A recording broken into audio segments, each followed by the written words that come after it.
আসন্ন ত্রয়োদশ জাতীয় সংসদ নির্বাচন সামনে রেখে রাজধানীতে প্রচারণা শুরু করেছে জামায়াত ইসলামীর আমির ডক্টর শফিকুর রহমান।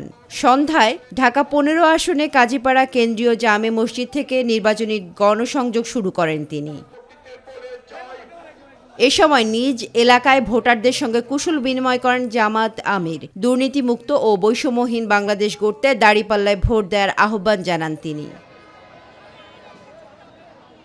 রাজধানীর মিরপুর ঢাকা ১৫ আসনে ১১ দলীয় নির্বাচনী ঐক্যের প্রার্থী জামায়াতে ইসলামীর আমির ডক্টর শফিকুর রহমানের সমর্থনে দাঁড়িপাল্লা প্রতীক নিয়ে অনুষ্ঠিত হয় নারী সমাবেশ। সংক্ষিপ্ত সমাবেশ শেষে কয়েক হাজার নারী কর্মীদের একটি মিছিল মিরপুর ১০ নম্বর গোলচত্বর হয়ে কাজীপাড়া মেট্রো রেল স্টেশন পার হয়ে শেষ হয়। ডক্টর শফিকুর রহমান সাহেব, যিনি এখানকার আসনে তিনি প্রার্থী হয়েছেন, তিনি সেই কল্যাণমূলক কাজ করে আমাদের এই সমাজের যত অকল্যাণ রয়েছে সবগুলো দূর করবেন ইনশাআল্লাহ।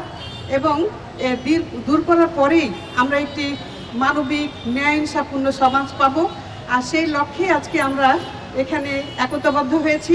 এদিকে ঢাকা ৬ আসনে সকাল থেকে নির্বাচনী প্রচারণা চালিয়েছেন দাঁড়িপাল্লার প্রার্থী আব্দুল মান্নান।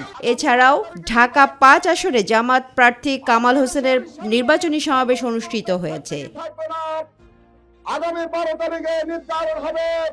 বিকেলে ঢাকা ১০ আসনে জামায়াত ইসলামের মনোনীত সংসদ সদস্য প্রার্থী অ্যাডভোকেট জসিমউদ্দিন সরকারের নির্বাচনী প্রচারণায় মুখরিত হয় রাজধানীর হাজারীবাগের ট্যানারি মোড়। দায়িত্বশীল জামাতের বিলং করে তারপর জনগণ আস্থা ৩টা কারণে।